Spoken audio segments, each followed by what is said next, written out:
Bonsoir à toutes et à tous. Je vais vous demander un peu de silence.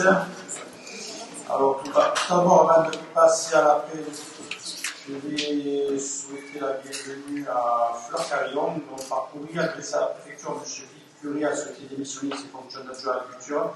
Démission acceptée par le préfet le 30 juin dernier. La suppression d'un poste d'adjoint sera examinée en cours de cette séance. Par ailleurs, à la date du 2 juillet, j'ai reçu sa démission du policier municipal, la démission du poste d'adjoint en faisant face à la démission de l'Assemblée municipale.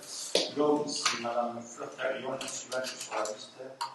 Et donc, elle est appelée à siéger aujourd'hui et je lui souhaite la bienvenue. Merci, bonsoir. Et je profite aussi de l'occasion pour souhaiter un bon anniversaire à M. Marcel Delaine.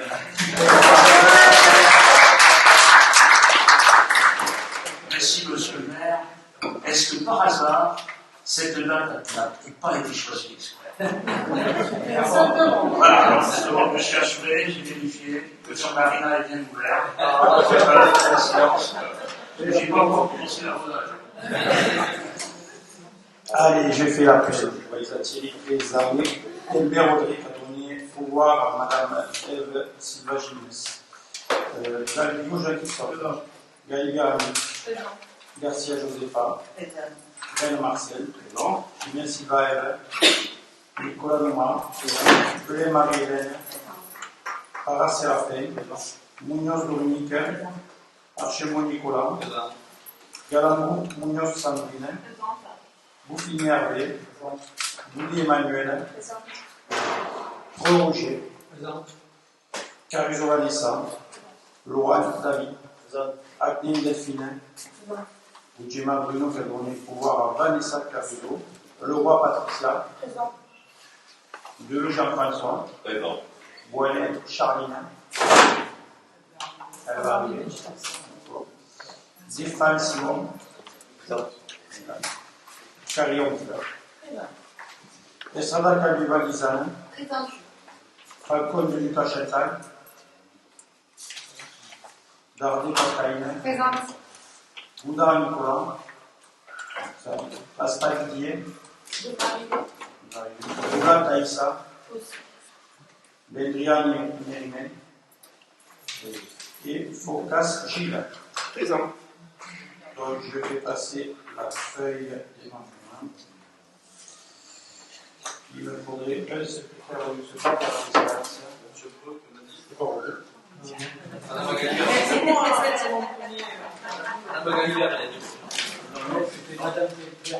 On va le nommer secrétaire perpétuel. Allez, c'est Mme Magali.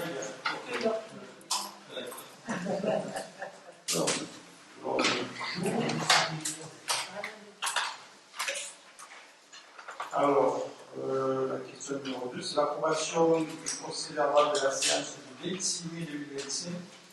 Y a-t-il des questions, des modifications à apporter? Aucune. Donc, le vote qui est contre, qui s'abstient, qui est pour. Je vous remercie. La question numéro 3, c'est l'information au conseil municipal des décisions prises par moi-même.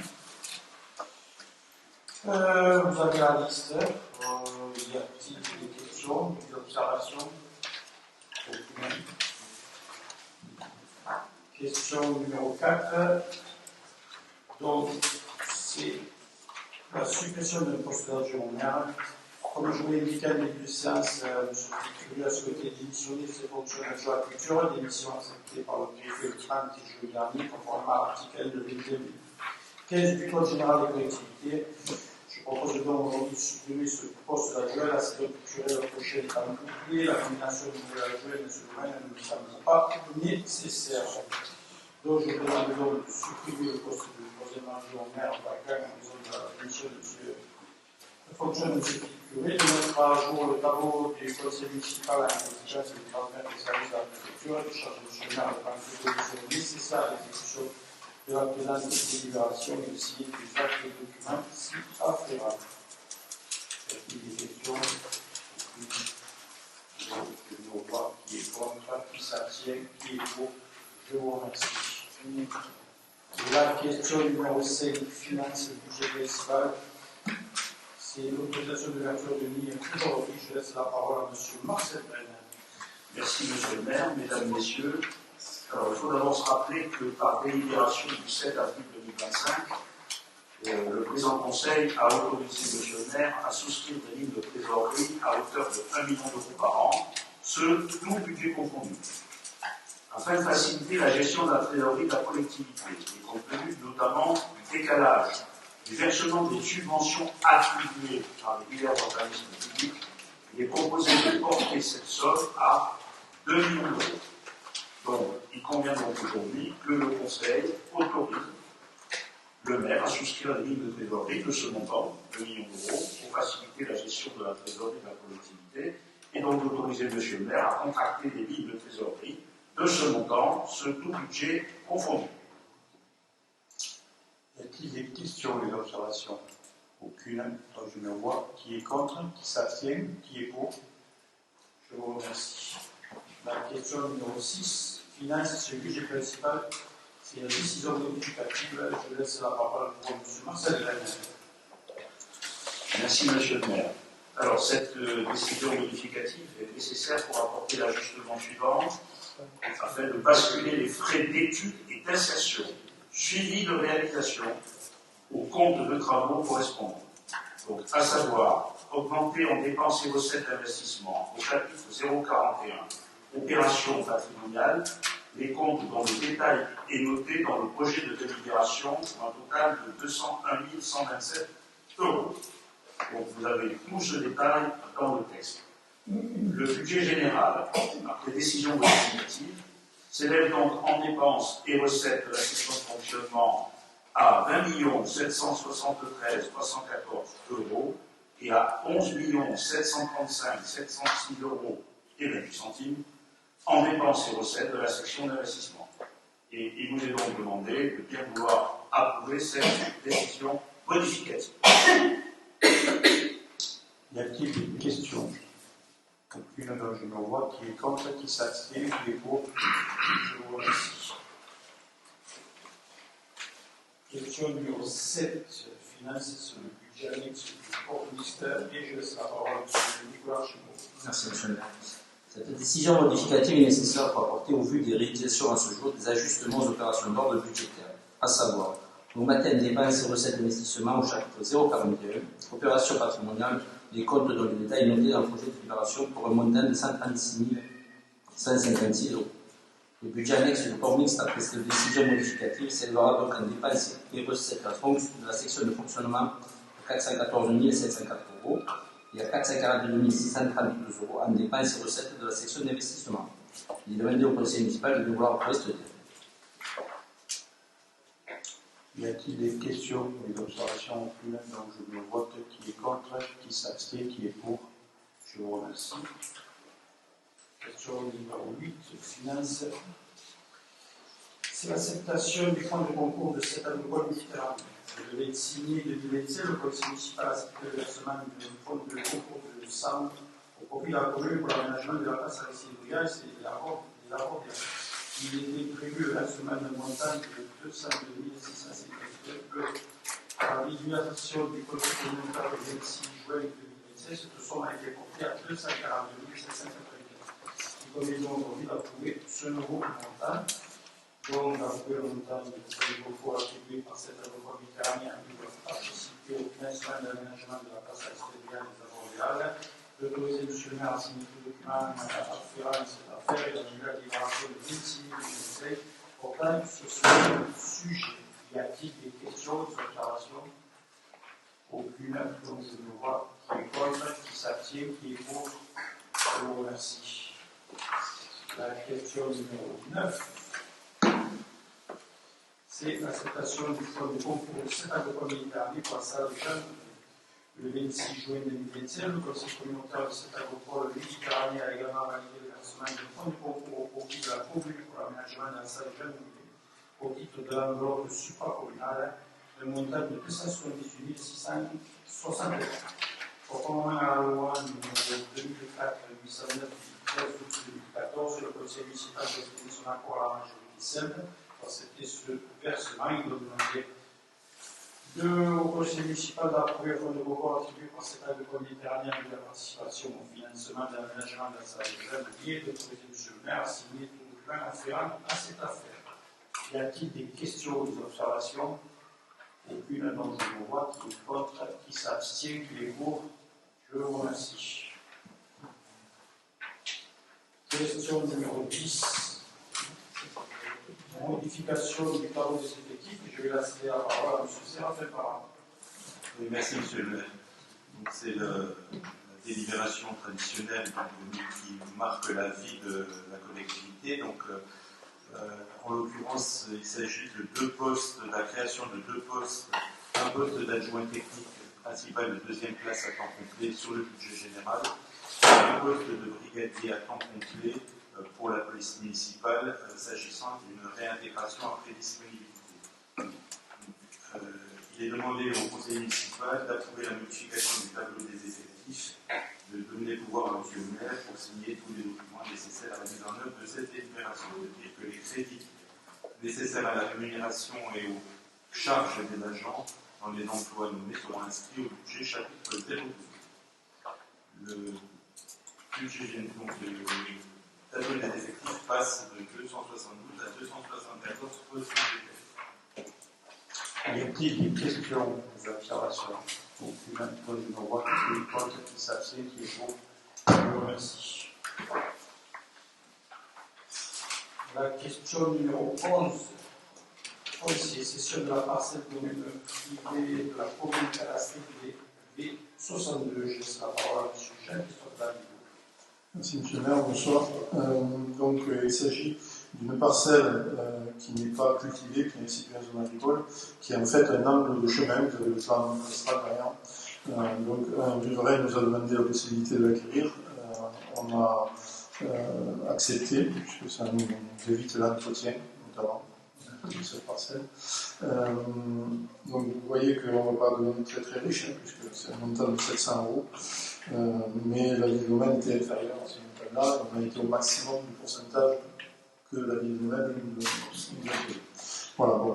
Donc ça fait partie de la gestion du foncier, des parcelles dont on ne fait rien et qui peuvent être rattachées à une parcelle privée, on vous propose de les vendre.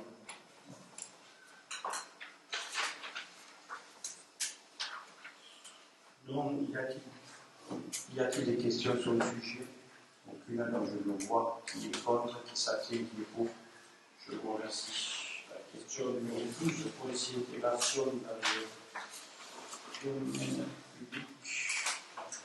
Le domaine public communal de parcelles privées constituant une voie de la circulation publique de ces bassins de rétention des eaux pluviales à la rue de Simaline. Et je laisse à nouveau la parole à M. Jean-Christophe David. Merci. Donc là, il s'agit d'un lotissement très ancien sur lequel il n'y avait pas eu d'intégration, notamment des bassins de rétention et de deux petites parcelles, alors 11 mètres carrés et 2 mètres carrés, et qui permettront de faire que la voirie devienne devenue fluide. Voilà. Donc sur les bassins, on a une problématique notamment avec cette agropole méditerranée pour savoir qui fait quoi au niveau de l'entretien, etc.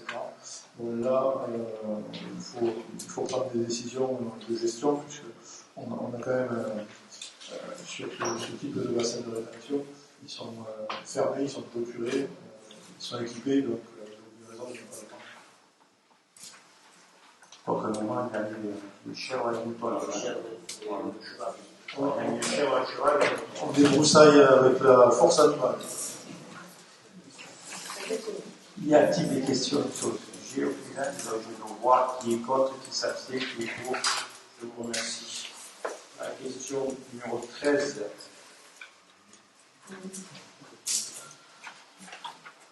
C'est le foncier, c'est l'intégration dans le domaine public communal des parcelles privées constituant une voirie ouverte à la circulation publique à la rue de la Méditerranée. Donc, si cette voie est en partie publique, il est nécessaire de régulariser certaines parcelles à l'espace privé. Les parcelles concernées sont les suivantes. Vous avez le numéro de toutes les parcelles. Leur intégration se fera au symbolique à l'amiable des propriétaires concernés. Il est proposé au conseil municipal vu le code. Ah, vous avez dit à tout le monde dans la fois. 255. Donc vous avez les accords reçus, les parcelles, il y a en plus ce soir 255. Voilà.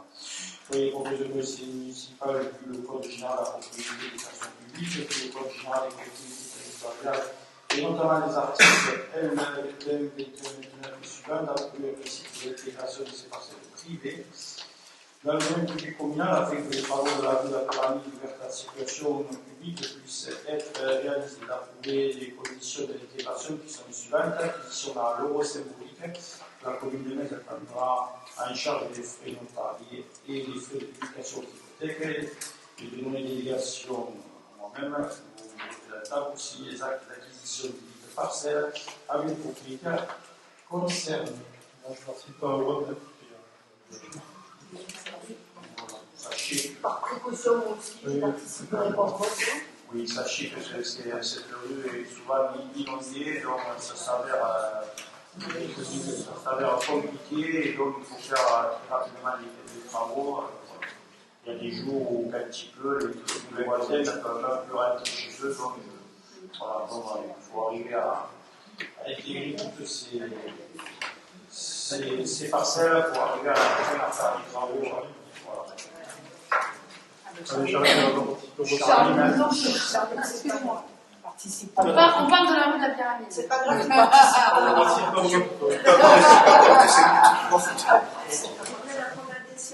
Ah mince. Désolé. Donc, ne participe pas au vote, M. Gallo, Mme Moinet et Mme Michel Estrada. C'est ça? D'accord. Donc, alors, qui est contre, qui s'abstient? Monsieur Aspan? Bonsoir tout le monde. Juste une question, est-ce qu'il a été évalué le coût des travaux? Parce que là, ça va passer donc. Et ça risque de flouter sérieusement. C'est un ordre de 200 000. Oui. Et on est en train de voir si l'aglo veut nous prendre, parce qu'il y a une vingtaine de mètres de pluvial. Et on va voir si l'aglo le prenne en compte, parce que bon, ce n'était pas prévu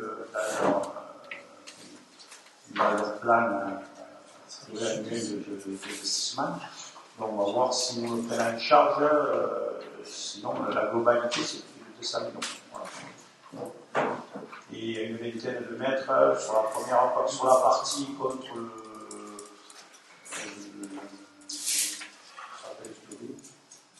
entre Petrasanta et le Moulin. Il y a 20 mètres à peu près on doit faire le pluvial.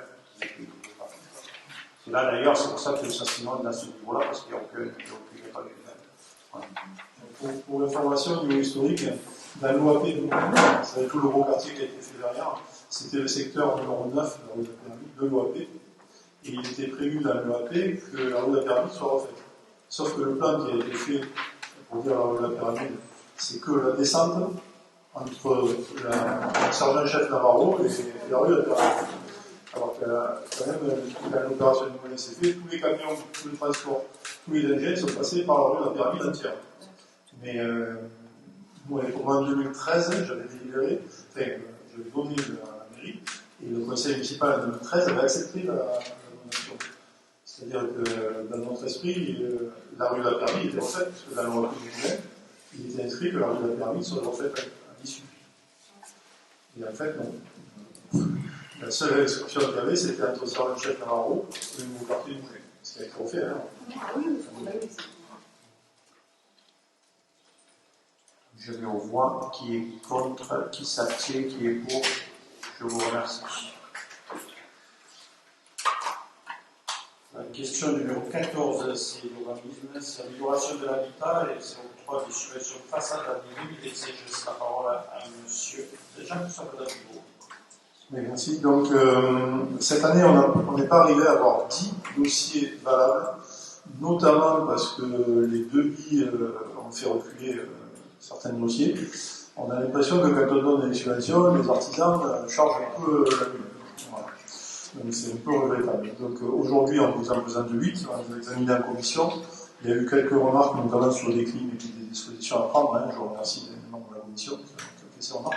Mais on est dans l'espoir de vous représenter en septembre ou en octobre 2 dossiers de plus, de façon à ce qu'on arrive à nos 10 dossiers annuels. Est-ce que vous avez des questions sur les dossiers?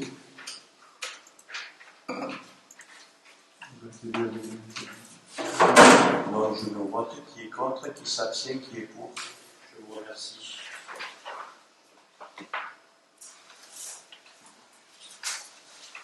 La question numéro 15, c'est la DSP Village Club Thalassa, c'est le rapport 2024. Je laisse la parole à Mme Anissa Caruso. Merci, Monsieur le maire.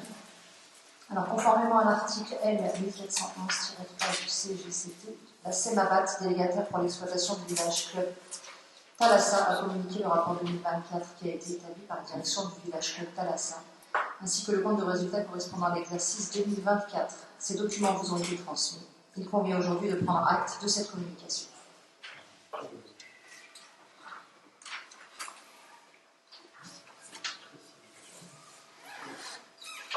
Y a-t-il des questions, M. Focas?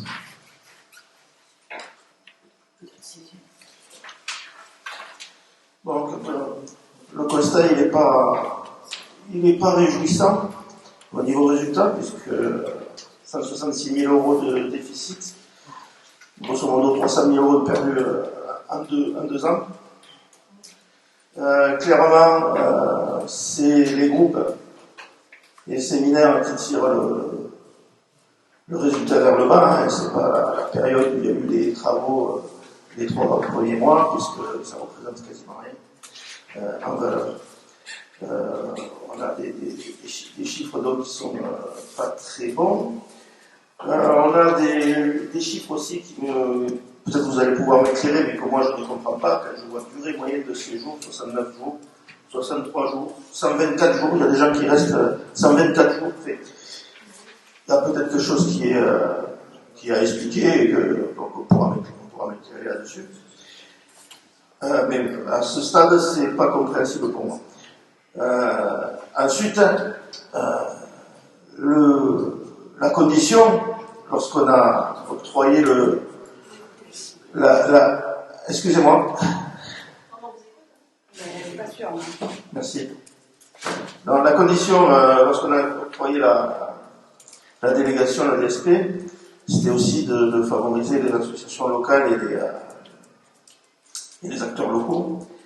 Et pour en avoir fait l'expérience, ce n'est pas vraiment le cas, ni sur la politique tarifaire, ni sur l'empressement avec lequel on vient assister les associations locales sur l'hébergement. Donc, on est en baisse sur les groupes et les randos, c'est ça qui tire le résultat vers le bas, et on néglige cet aspect des choses au niveau local. Quant à la perspective 2025, on a eu un exemple avec la même expérience pour 2025. Donc, le changement de direction peut-être n'a pas encore pris en compte ces prérogatives. Je pense qu'il serait bon, déjà peut-être dans le cadre de la commission ad hoc, puisqu'on a créé une commission pour suivre tout ça, d'en reparler, même si je mets un bémol sur tout ce que j'ai dit là, puisqu'on est à la veille de grands travaux, que peut-être il y a des choses, on appuie sur le frein, etc. Mais pendant ce temps, quand même, la commune elle continue à vivre, les associations de la commune continuent à vivre, et on continue à s'inquiéter un peu du résultat. Voilà.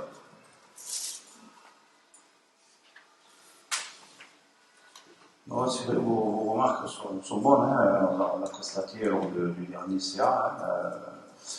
C'est vrai que bon, là il y a des travaux qui vont démarrer au mois d'octobre, mais c'est vrai que bon, il y a eu un changement de direction, il y a eu quand même pas mal de problèmes au sein du Thalassa, et en plus ce que je sais c'est que il y a beaucoup les bâtiments se dégradent de plus en plus, et c'est vrai qu'ils ont eu du mal. Alors, après au niveau associatif, vous avez entièrement raison, hein,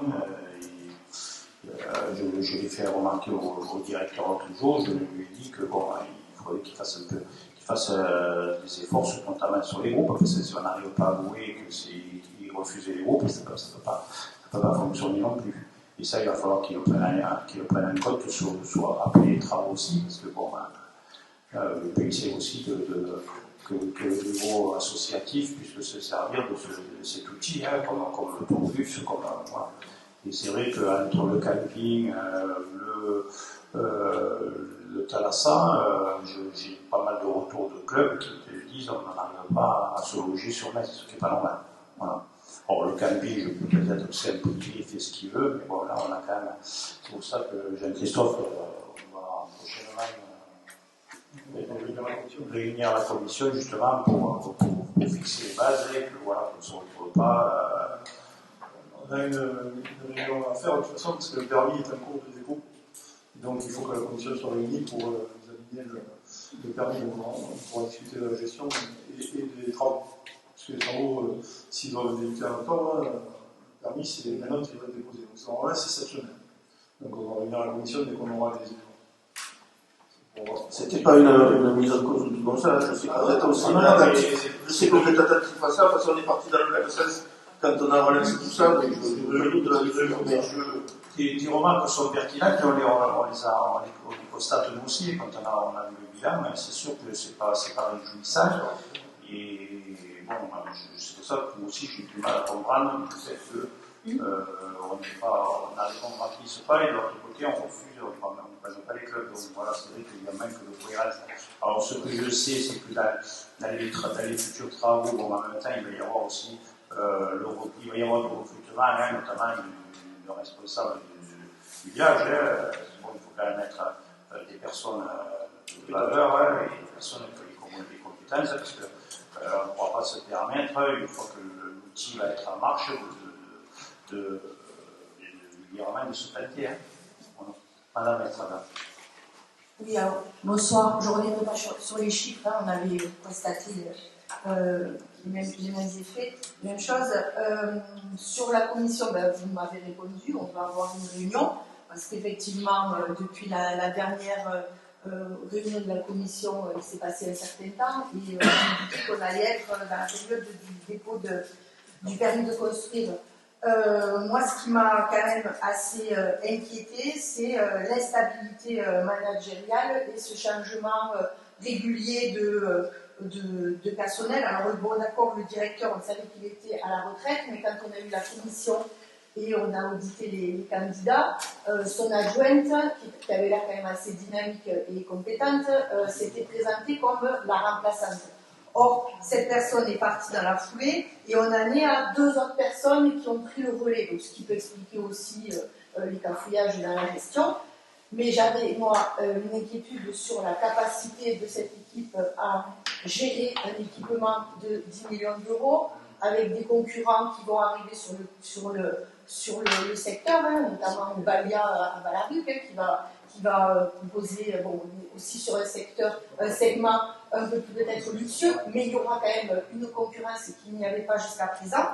Et c'est pas avec une équipe instable et peut-être pas motivée qu'on peut porter ce projet-là. Donc voilà, donc j'avais tiré déjà la sonnette d'alarme, là je le retire et effectivement on ne revient pas sur ce qu'on avait dit, le Thalassa, il fallait le refaire, on a voté pour le projet qui s'est présenté à la commission. Mais là, dans ces conditions-là, c'est un peu inquiétant. Voilà. Oui, vous allez entièrement raison, mais bon, c'est vrai que le directeur qu'il y avait il y a un an encore, il est parti, de toute façon, il devait terminer, il est à la retraite. Sa suppléante, bon, on m'a dit qu'elle était capable de prendre la suite, sauf qu'au bout de 2 mois, la charge de travail était trop importante pour elle, elle ne s'est pas sentie prendre cette place-là. Voilà. Donc là, c'est le directeur actuel de la CEMABAT qui fait intermédiaire avec la comptable.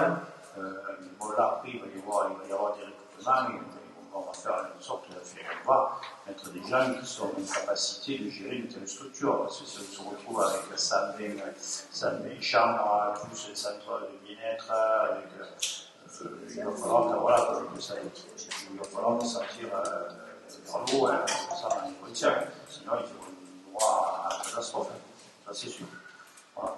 Bon, après, par rapport au Bayern, on ne tirera pas du tout dans la même catégorie. Hein. Là, on est sur le centre quand même de vacances, même si la montée est grande. Hein. Et le centre de bien-être servira aux jeunes qui viennent sur le Thalassa et aux extérieurs, notamment dans les périodes aussi creuses et puis dans l'année. Ça, on va être très vigilants là-dessus, hein. Ça c'est sûr.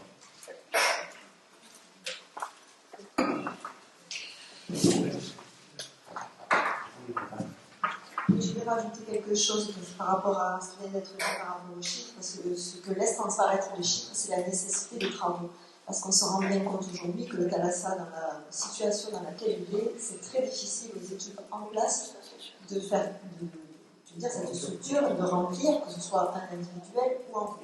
Donc j'ai un peu moins d'inquiétude par la suite, parce qu'il va y avoir 10 millions d'euros de travaux qui vont être mis sur cette structure. Effectivement, on va monter en gamme aussi. Donc, espérons que, je ne sais même pas, espérons, je suis certaine que les chambres vont être remplies par des individuels et qu'il n'y aura pas de problème sur les groupes, puisque de toute façon, ça a été mis dans la DSP. Concernant l'équipe qui est en place, effectivement, il va falloir qu'il y ait une équipe qui tienne la route, ça, on l'avait dit, et on le dira, et je pense que le président de la Sénabat veillera avec le directeur de la Sénabat à ce que cette équipe, justement, soit mise en place dans la nouvelle structure.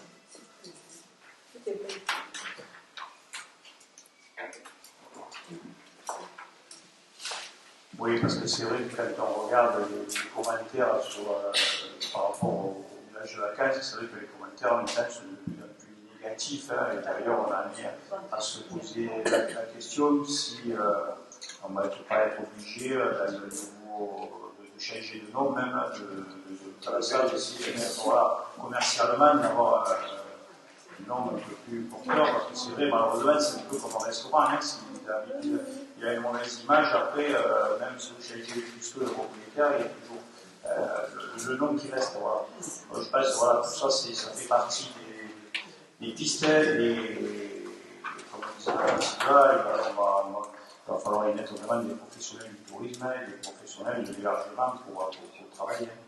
Voilà. Donc, je mets en vote qui est contre, qui s'abstient, qui est pour. Je vous remercie.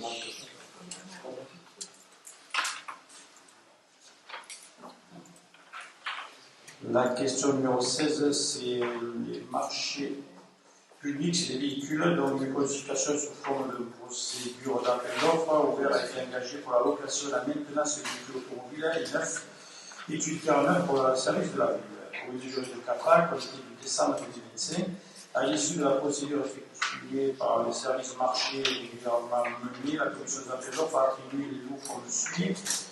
Donc, vous avez le numéro 1, citadine électrique Citroën Fressol, les citadines thermiques essence Citroën Fressol, le 3 c'est citadine rechargeable, c'est GCS. Le 4 c'est monospace thermique essence et police municipale, c'est sans suite pour le 5 c'est le véhicule utilitaire Citroën Fressol, le 6 c'est camionnette Polybène, c'est Montpellier poids lourd. Et le 7, c'est les fourgons L2H2, Citroën Fressol. À noter que le numéro 4 n'a pas fait l'objet d'une attribution pour des photos conformes et va être déclaré sans suite par le conseil municipal. Donc, il demandait d'autoriser le chemin à signer le marché à intervenir avec une société Citroën Fressol, l'EACI, GSO, l'EACI. Et Montpellier poids lourd ainsi que tous les documents à faire en charge de l'actionnaire de l'exécution de ces marchés, de prendre toutes les dispositions nécessaires à l'exécution de la libération, bien que les crédits seront inscrits au budget principal de fonctionnement de la ville de Metz. Y a-t-il des questions? Aucune, donc je vous vois qui est contre, qui s'abstient, qui est pour. Je vous remercie.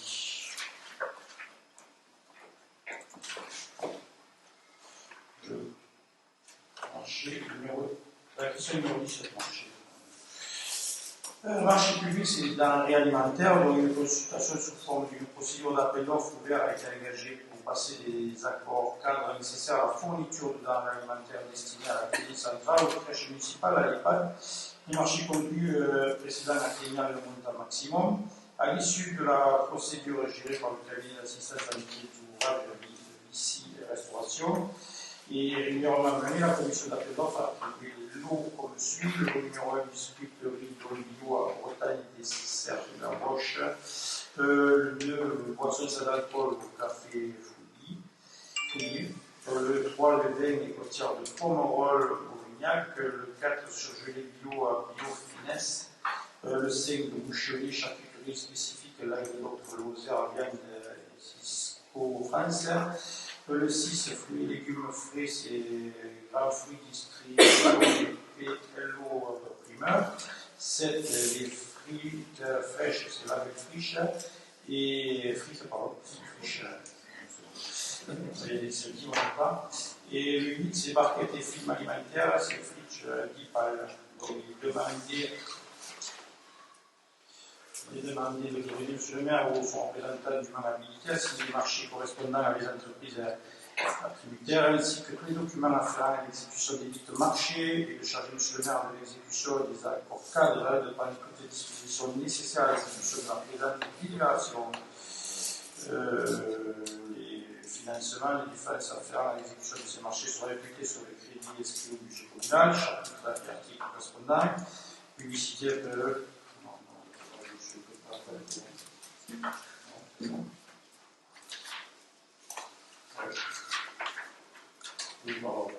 Et d'approuver M. l'appel d'offres et d'attribuer les accords cadres relatifs à la fourniture des denrées alimentaires sur la disposition du lot. Voilà. Donc, y a-t-il des questions? Une, donc je vais pourvoir, qui est contre, qui s'abstient, qui est pour. Je vous remercie.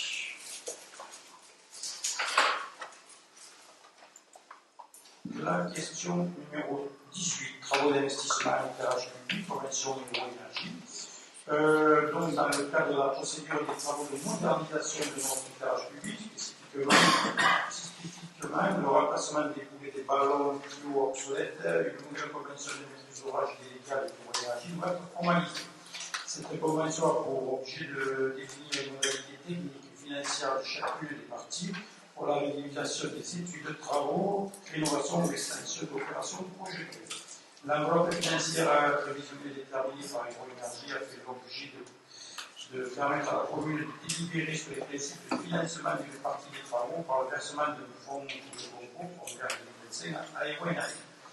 L'estimation des dépenses de l'opération honoraire études et travaux s'élève à 142 450 € hors taxe.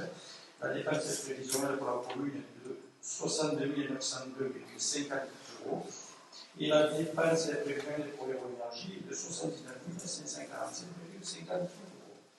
Cette enveloppe financière prévisionnelle sera éventuellement ajustée en fonction du final du projet. Donc, il est demandé d'envoyer le projet de convention relatif aux modalités de participation aux travaux d'investissement à l'énergie pour les travaux de modernisation de l'éclairage public. D'autoriser M. le maire à signer la présente convention ainsi qu'à prendre toutes les mesures nécessaires à l'exécution de la présente délibération et d'autoriser M. le maire à signer les amendements nécessaires à la continuité du projet avec l'énergie dans la limite de 20% supplémentaire du montant prévisionnel délibéré ce jour. Y a-t-il des questions ou des observations? Aucune, donc je vais en voir. Madame Silva et Madame Imbert par vote. Qui est contre? Qui s'abstient? Christian? Il y a quelque chose, monsieur Vincent? Non, non, je vous interdis, sur ça, je crois que. Il y a qui est contre, qui s'abstient, qui est pour? Je vous remercie.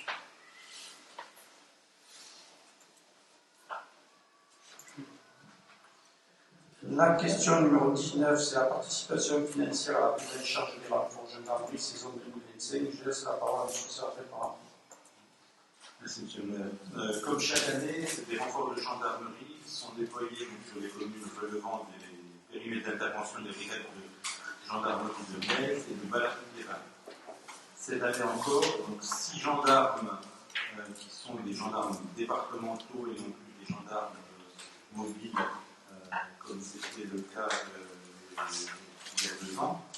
Ces gendarmes sont hébergés au camping Loup-la-Bêche à Bouzigues. Et donc la prise en charge de l'hébergement est répartie entre les communes de Balaric, Les Bains, Balaric-le-Vieux, Bouzigues, Gijan, Loupian, Metz, Montbazin, Poussan et Villeverac, au prorata de la population DGS, soit pour la ville de Metz, un coût de 3 284,44 € pour la période du 12 juillet au 23 août 2025. Donc les modalités de cette prise en charge sont fixées dans la convention qui est jointe à la délibération. Donc je vous demande de bien vouloir approuver les termes de la convention relative à la répartition et à la prise en charge des hébergements des renforts de gendarmerie pour la saison 2025 entre la commune de Metz et les communes de Balaric-les-Bains, Balaric-le-Vieux, Gijan, Montbazin, Poussan et Villeverac, jointes au Metz, de prendre en charge les frais d'hébergement à hauteur de 3 284,44 € pour la commune de Metz au titre de l'année 2025, qui seront réglés par mandat administratif au camping Loup-la-Bêche de Bouzigues, à réception de la facture afférente. Les crédits sont prélevés au chapitre 11, article 613. L'autorité de M. le maire ou son représentant a signé la dite convention et tout document s'y rapporte. Y a-t-il des questions ou des observations au final? Bon, je me vois qui est contre, qui s'abstient, qui est pour. Je vous remercie.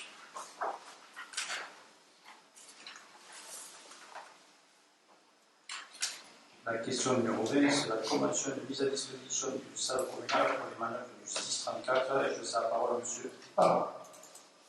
Donc, le service départemental d'information d'incendie et de secours de l'Hérault, par l'intermédiaire du lieutenant charbonnier, chef de centre des sapeurs-pompiers de Metz, a sollicité la commune pour que les pompiers de Metz, du centre de secours de Metz, puissent effectuer des manœuvres pour se former sans prévu.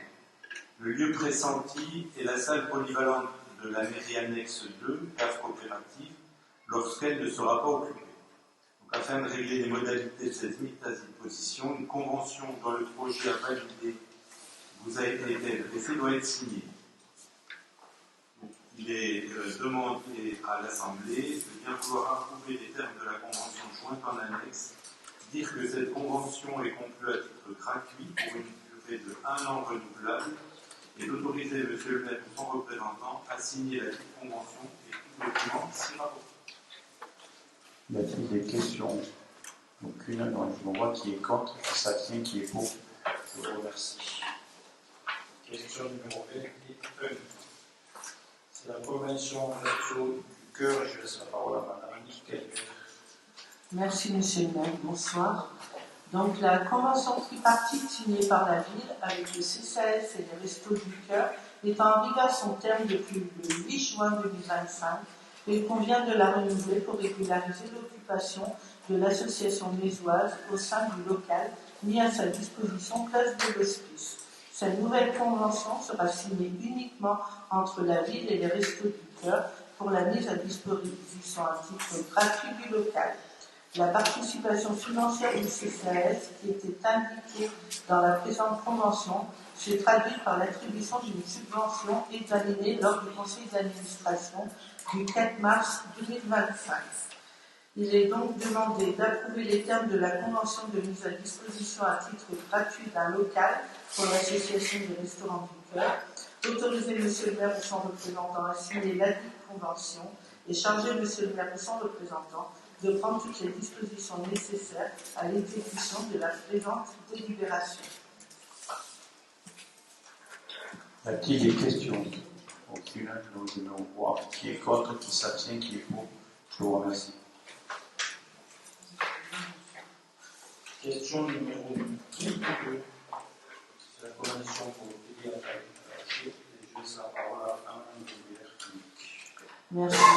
Donc, comme chaque année, il convient de renouveler la convention qui lie la commune au département de l'Hérault pour la mise à disposition de fonds d'aide aux jeunes, qui permet d'apporter des secours financiers exceptionnels pour faire face à des besoins urgents, accorder des aides financières pour les réalisations de projets d'insertion et financer des actions d'accompagnement collectif. Cette enveloppe en 2025 se décompose de la façon suivante: La part du département est de 6 475 € et celle de la commune égale à 3 237 €.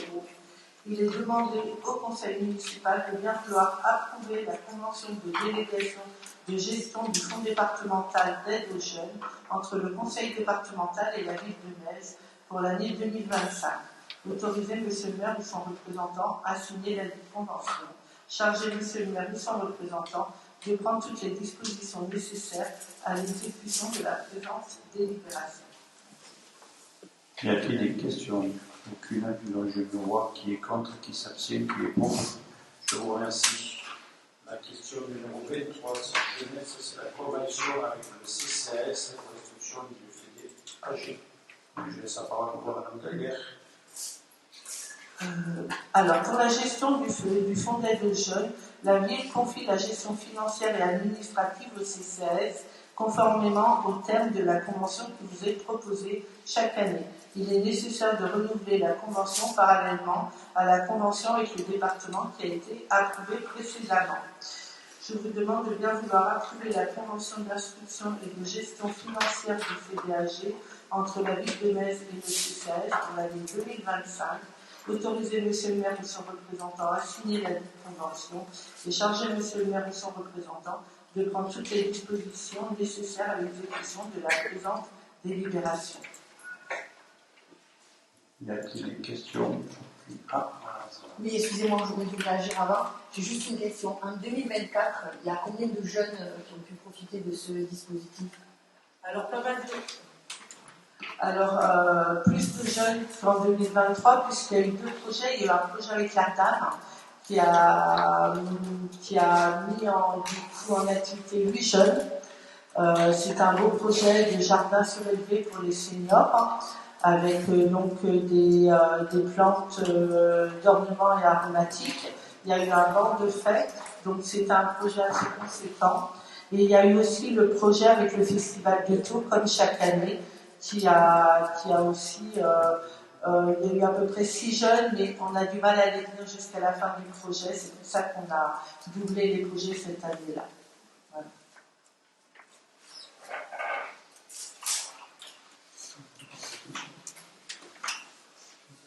Donc je mets au voix qui est contre, qui s'abstient, qui est pour.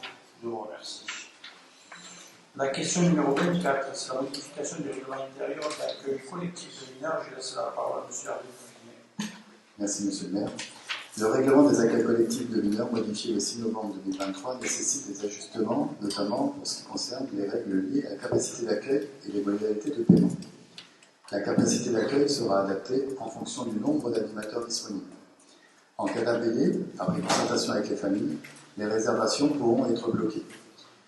Les articles modifiés sont détaillés dans le projet de délibération qui vous a été adressé. Il est donc demandé de bien vouloir approuver les modifications du règlement intérieur des accueils collectifs de mineurs de la ville de Metz, telles qu'exposées ci-dessous. Y a-t-il des questions? Aucune. Je me vois qui est contre, qui s'abstient, qui est pour. Je vous remercie. La question numéro 26, c'est la modification du calcul des tarifs des mini-séjours des accueils de loisirs extrascolaires. Je laisse la parole à M. Hervé Bouffinier. Merci, M. le maire. Les tarifs des mini-séjours des accueils de loisirs extrascolaires adoptés par délibération du 27 janvier 2025 avaient été calculés en fonction uniquement des frais facturés pour l'hébergement et la restauration. Au regard des frais engagés par la commune, et d'une augmentation importante des coûts de transport, il convient d'intégrer ces derniers dans le calcul du prix des séjours, comme pratiqué les années précédentes. Le détail de la modulation des coûts pour les familles est indiqué dans le projet de délibération qui vous a été adressé. Il est donc demandé de bien vouloir approuver la modification du calcul des tarifs du mini-séjour des accueils de loisirs extrascolaires, dire que cette modification sera intégrée à la grille annuelle des tarifs de la ville de Metz. Y a-t-il des questions? Aucune. Excusez-moi. Donc je me vois qui est contre, qui s'abstient, qui est pour. Je vous remercie. La question numéro 26, c'est petite enfance, c'est convention d'objectif du vue d'accueil d'enfants par an, avec le département de l'Hérault. J'ai sa parole à Mme Galibert. Merci. Cette délibération a pour objet le renouvellement pour la période du 1er avril au 31 décembre 2025 du partenariat établi entre la ville et le département depuis 2012 pour apporter une aide financière au fonctionnement du lieu accueil enfants-parents Babillage, ce qu'on appelle le LAEL. Ce lieu d'accueil permet de soutenir la relation enfants-parents, prévenir les dysfonctionnements, rompre l'isolement des familles, créer des liens entre les familles, entre les parents et les professionnels. Le montant de la subvention accordée au titre de cette période sur l'exercice 2025 a été fixé à 2 389 €. Je rappelle qu'il s'est levé à 796 pour le premier trimestre. L'engagement et les obligations de chacune des parties sont précisées dans la convention jointe en annexe. Voilà. Donc, je vous demande donc d'approuver la convention jointe en annexe fixant les objectifs et les conditions de déroulement de cette action de soutien à la parentalité, autoriser monsieur le maire ou son représentant à signer la dite convention et tout document nécessaire à la réalisation de cette action. Chargez monsieur le maire ou son représentant de prendre toutes les dispositions nécessaires à l'exécution de la présente délibération. Y a-t-il des questions, des observations? Je mets au vote qui est contre, qui s'abstient, qui est pour. Je vous remercie.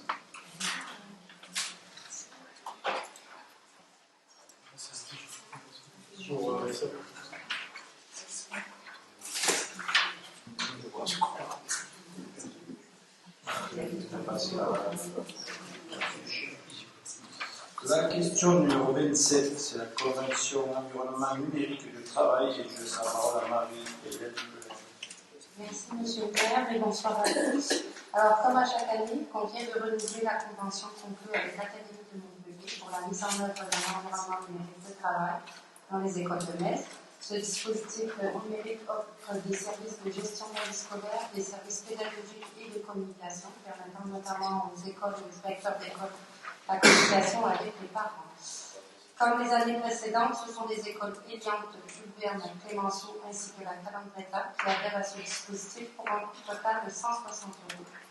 Il est donc demandé au conseil municipal de bien vouloir approuver la convention de partenariat et d'autoriser le monsieur le maire ou son représentant à signer cette convention pour tout document afférent à ce dossier. Y a-t-il des questions, des observations? Aucune. Une voix qui est contre, qui s'abstient, qui est pour. Je vous remercie. La question numéro 28, c'est la commission d'indemnisation amiable des commerçants, c'est le règlement. Alors, comme il a été prévu suite à la création de la commission d'indemnisation amiable des professionnels situés dans le périmètre direct des travaux de la place, la lycée Briand et des Courtois des Halles, le projet de règlement a été élaboré et examiné par cette instance qui s'est réunie le 16 juin dernier. Ce règlement qui vous a été transmis définit les modalités pratiques et d'instruction des demandes d'indemnisation et les critères que doit réunir le préjudice économique pour ouvrir le droit à l'indemnisation de la part de la ville, ainsi que les modalités de dépôt et l'instruction des demandes. Donc, il est demandé d'approuver les documents joints et d'autoriser M. le maire à signer tous les documents relatifs à ce dossier. Y a-t-il des questions? Madame Salle. Alors, je vais bien avoir une précision sur les modalités de calcul des indemnités. Parce que j'ai pas tout compris. Bon, la perte de marge brute, tout ça j'ai compris. Mais ce qui m'a interpellée, c'est le conseil municipal appréciera librement le montant de l'indemnité proposée. Et quand on dit librement, ça peut laisser part à une interprétation. Et je me dis c'est peut-être source de contentieux. Bon, mais peut-être que vous allez pouvoir me l'expliquer. Et ensuite, la date de dépôt du dossier de demande d'indemnisation, si j'ai bien compris, les dossiers ne pourront être déposés qu'à l'expiration de l'exercice comptable concerné par la réalisation des travaux. Est-ce que vous avez imaginé, mais peut-être vous l'avez imaginé, vous ne l'avez pas retenu, la possibilité de faire en 2 fois, parce que le besoin de trésorerie, si il y a une indemnisation qui est faite, c'est maintenant, et peut-être qu'à l'expiration, l'entreprise, le commerçant n'existera plus. Voilà, on aura plié boutique. Donc c'était là-dessus. Et j'ai une autre question qui est connexe à tout ça, c'est que le chantier est actuellement à l'arrêt. Donc dans le marché de travaux, j'imagine qu'il y a des pénalités qui sont prévues à l'encontre de l'entreprise qui est défaillante.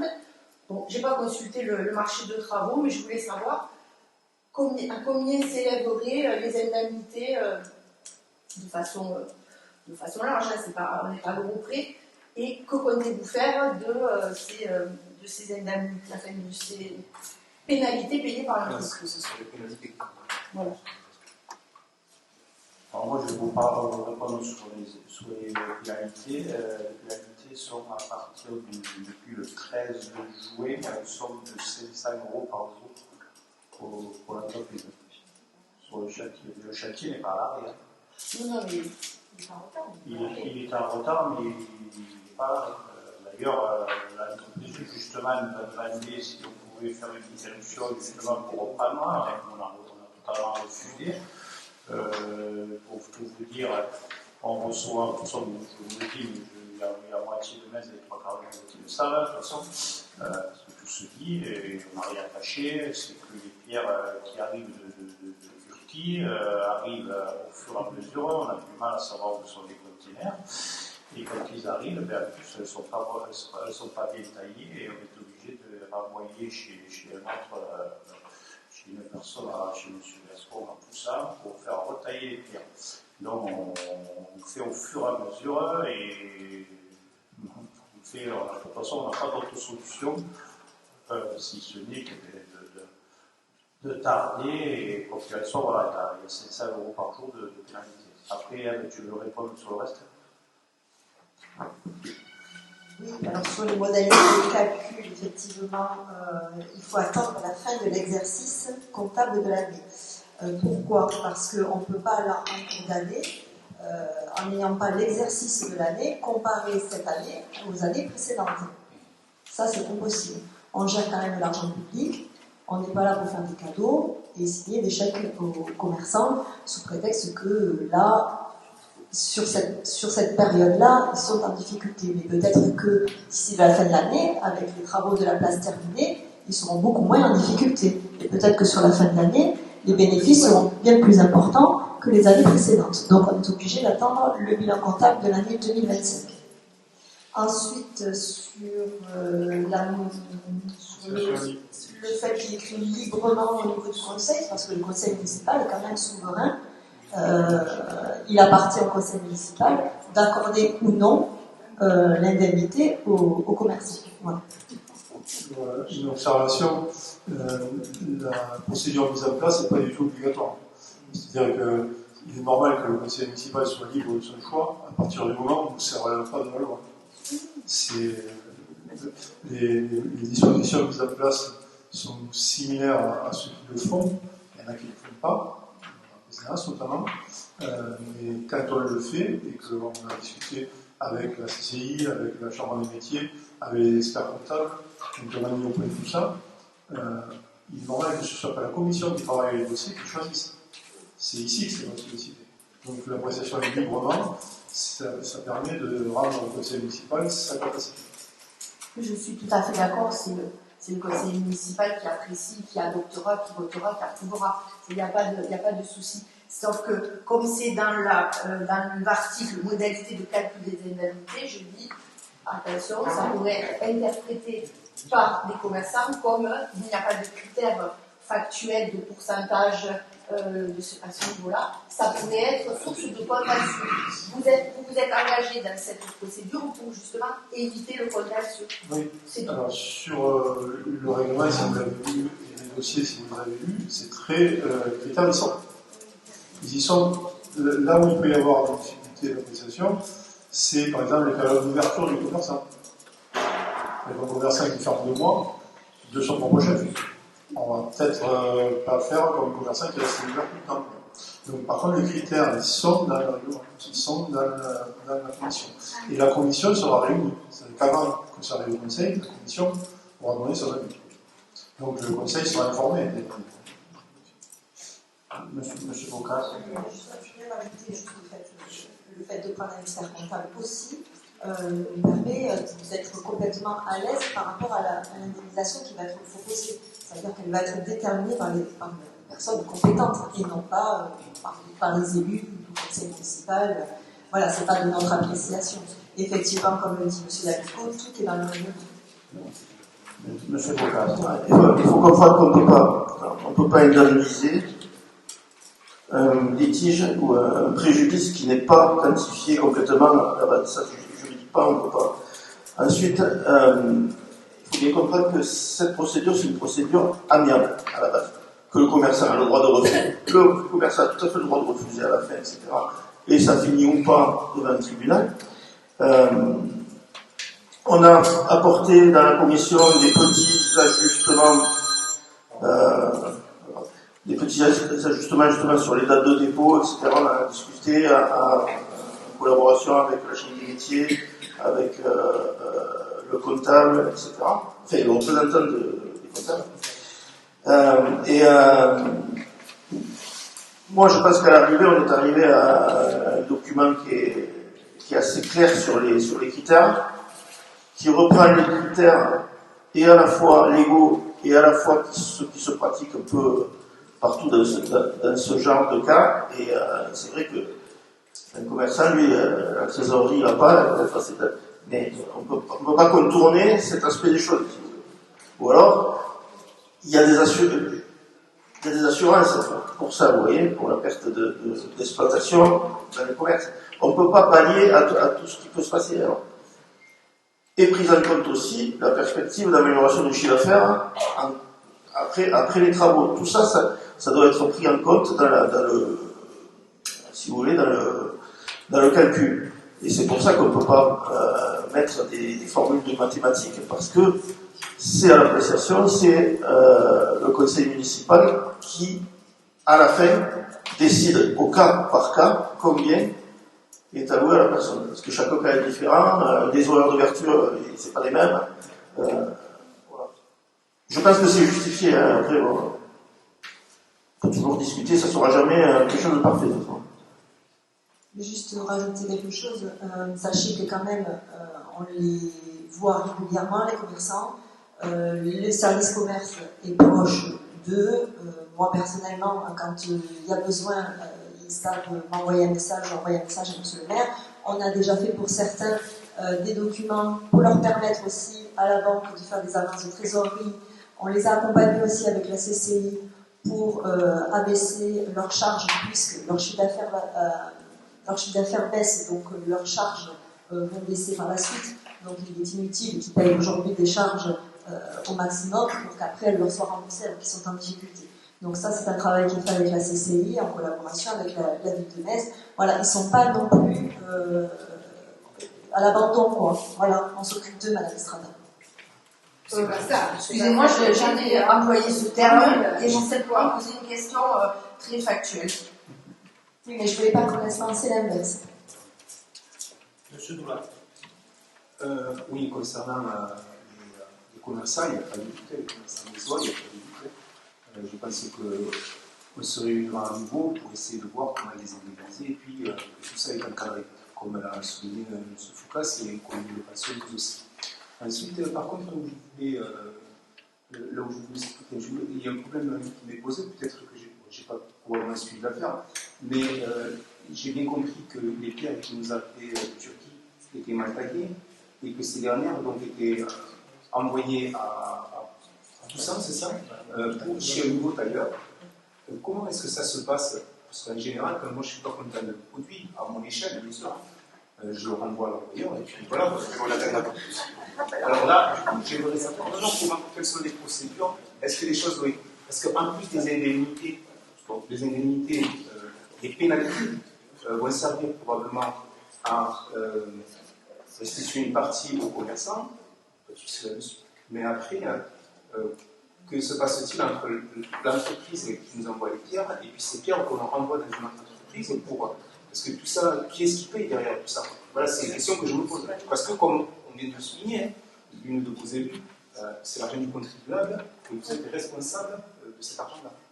Alors, je vais vous expliquer, quand il y a eu un marché, il y a eu deux entreprises. Il y a eu Eiffage, il y a eu Colas. Eiffage avait travaillé avec une entreprise Sportivo, qui est de Montélimar, et lui, Colas, pardon, il était avec Sportivo, une entreprise de Montélimar, qui a fait venir des pierres de Turquie. Et Eiffage, lui, était avec une entreprise Gascon, qui est à Poussin. Mais bon, dans le choix, quand il y a eu l'appel d'offres, c'est Colas qui a rapporté le marché, et donc c'est Colas qui gère directement avec Sportivo, c'est-à-dire que pour faire venir les pierres, il a fallu que Colas paye la totalité de la somme. Ils sont complètement bloqués. Ils n'allaient pas dire en même temps, vous gardez tout, ils avaient tout payé. Donc le gars, le fournisseur Sportivo lui a envoyé les pierres en Turquie, et quand elles arrivent ici, elles ne sont pas bien taillées, c'est Colas qui les renvoie chez celui de Poussin en payant à ses frais et qui paye. Donc le chantier à Colas, je peux vous dire, je ne pense pas qu'il fasse du bénéfice sur le chantier de Metz, puisqu'il finit sur le dos des contribuables. Malheureusement, on subit, comme les commerçants, comme le moment, que moi ça ne me ravit pas de voir ce chantier à l'arrêt. Logiquement, par l'arrêt, on va dire, qui reste très doucement, au ralenti, parce que là, on a des coulages, les bordures sont en train d'être retaillées, vont être déposées, vont arriver d'ici le 15, c'est-à-dire la semaine prochaine, et dès que les trottoirs, tous les trottoirs vont être trouvés dans la foulée. Voilà. Pareil, le 18, je crois qu'il y a aussi les pierres, il y a une autre entreprise qui lui aussi a commandé les pierres en Turquie aussi. Donc là aussi ça va arriver, et eux ils font le parvis de l'église et le parvis de la ville. Voilà. Donc on est tributaire de ces fournisseurs, malheureusement. Je ne vous cache pas que dans l'avenir, on regardera un peu de plus près qui sont les fournisseurs, mais quand dans le marché, vous avez Sportivo, Montélimar, vous n'êtes pas, vous ne savez pas où il va chercher les pierres. Voilà. M. Foucault, c'était à la prise d'offre, il sait. Voilà. Comment? Voilà, donc voilà, tout ça, c'est des petits détails, peut-être qu'il faudra voir l'année marché, ça peut arriver. C'est pour ça que l'autre jour, quand on a fait pour les véhicules, je peux vous dire qu'on a été, on a regardé aussi où on réparait les voitures aussi, parce que justement les véhicules seront réparés à Metz. Ça fait partie aussi de nos choix sur les véhicules. Voilà. Bon, là, M. Alcoulat, c'est pas la ville ne payera pas plus, c'est le fournisseur, c'est Colas qui va. Et même on va payer moins parce qu'il y a pas mal de moins-value, il y a quand même des pénalités, donc tout ça va rentrer. Une observation pour les marchés, quand vous choisissez Colas ou Tartampion, il a le droit de vous présenter les sous-traitants immédiatement. Avec un marché public, c'est une galère. Vous choisissez un tel, il a le droit le lendemain de vous dire je fais sous-traiter ça. Et pour les fournisseurs, c'est exactement pareil. Il aurait pu nous présenter les Sportivo, je n'étais pas à la commission, et le lendemain, il passait chez quelqu'un d'autre. Un marché public, c'est Colas qui prend la responsabilité. Aujourd'hui, c'est lui qui paye, mais c'est nous qui sommes dans le retard. Voilà. Mais les actions faites vis-à-vis de Colas, elles sont faites. Ça, c'est clair. Mais on doit s'arrêter à des actions sur Colas. Voilà. On n'a que ça en main, quand on a quelqu'un qui s'est engagé, il y a un acte d'engagement qui est signé en marché public, c'est cet acte d'engagement-là, on n'a pas le droit d'aller voir au-delà de l'acte d'engagement. Merci pour ces explications. Après, peut-être on peut rajouter aussi qu'on n'a pas un retard de 6 mois annoncé sur le chantier non plus. Tous les chantiers, dans toutes les communes, ont du retard. 6 mois pour réaliser ce chantier, ça aurait été déjà une prouesse qui aurait pu être réalisé puisqu'on était dans les temps jusque fin avril. s'il n'y avait pas eu ce retard de fournisseurs de colas. Mais voilà, si on a un retard de 3 mois, 2 mois ou 3 mois, si on finit en septembre, on finit en septembre. Voilà. Maintenant, de toute façon, on n'a pas le choix, il faut terminer cette place. Sachez par contre qu'elle sera, vous pourrez participer le 13 juillet au soir à l'inauguration de la fontaine. Et c'est pas l'inauguration, c'est 130 ans de la fontaine. 130 ans de la fontaine. On est en train de voir avec Mme Silva et les services justement pour voir avec l'entreprise de Colas pour une mise à disposition de la place, parce que normalement, tant que le chantier n'est pas terminé, donc on est en train de voir pour justement essayer, dans le premier temps, de réouvrir le marché sur la place de la mairie pour que justement on amène du monde, parce qu'il faut se rendre à l'évidence que le fait qu'il n'y ait pas de marché, les gens ne circulent pas sur la place de la mairie. Donc, dès que les travaux là, il y a encore quelques petites finitions à faire, ils vont la réouvrir d'ici peu, justement pour qu'on puisse installer le marché. Mais bon, il faut qu'on réceptionne le chantier, s'il y a des défauts, il faut les signaler avant, qu'on ne dise pas, c'est parce que vous avez installé le marché, tout ça. Donc tout ça, on le prend en compte justement pour que Mme Silva travaille sur le positionnement du marché et on va faire en sorte, mais sachez qu'on a essayé de faire le maximum.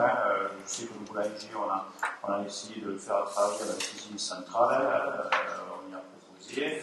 Le Méliès, ça fait 2 ans qu'on lui propose des estivales qui sont quand même le meilleur de Lagos, c'est le festival de Metz qui marche le mieux.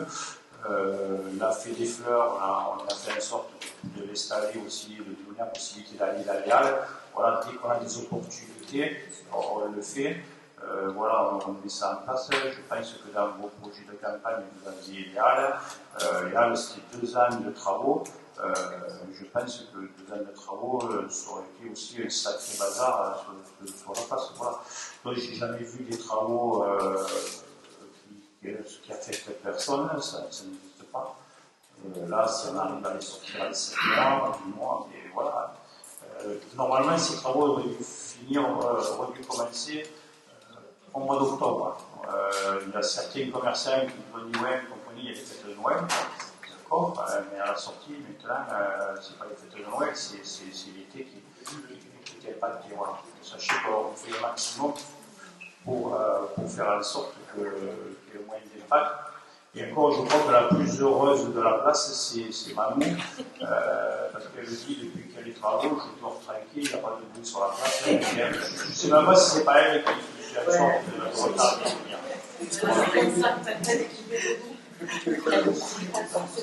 Voilà, donc sur ce, bon, il faut quand même que je touche un peu d'humour là-dedans, parce que en tout cas, sachez voilà, que je compatis tout à fait. Alors, je vais au voix qui est contre, qui s'abstient, qui est pour. Je vous remercie. Alors, avant de vous quitter, je vous donne les prochaines dates du conseil municipal. Le 22 septembre. Le 27 octobre et le 15 décembre. Voilà, vous allez jusqu'à la fin de l'année, vous vous organisez, vous avez des excuses si vous n'êtes pas là. Voilà, je vous souhaite de bonnes fêtes. Je crois que les fêtes de bonnes fêtes, oui, un mois d'été, je dis fête parce que fête et été c'est pareil ici. Donc, on aura l'occasion de se croiser. Voilà. Bel été à vous. Très bien.